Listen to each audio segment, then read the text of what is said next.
என்ன கொத்தனாரு கொழுந்தியா வீட்டுக்கு போன மாதிரி சந்தோஷமா வரான். என் கமிஷனை கொடுமா. இந்தாங்க. அவருக்கு என்னடி கமிஷனு? அதெல்லாம் தொழில் ரகசியம். எனக்கு தெரியாம என்னடி தொழில் ரகசியம்? யோ, நேத்து நம்ம பண்ணையில 10 சேவல் வித்தோமா? ஆமா. அத அவர்தான் வித்து கொடுத்தாரு. என்னடி சொல்ற?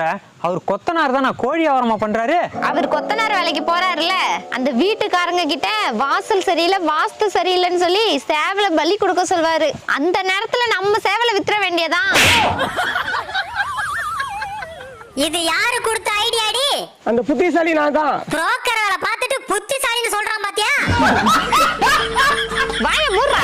உங்களுக்கு வேலை கொடுக்கற வீட்டுக்காரனை எதுக்குன்னு பயமுறுத்துறீங்க? அப்படி கேள்றா. யோ, ஒரு சேவல் 1000 ரூபாய்க்கு விக்கிறேன். 1000 ரூபாயா? வாய மூடுறா. இன்னைக்கு ஏதாவது ஆர்டர் வந்திருக்கானே? ஒண்ணு வந்திருக்குப்பா.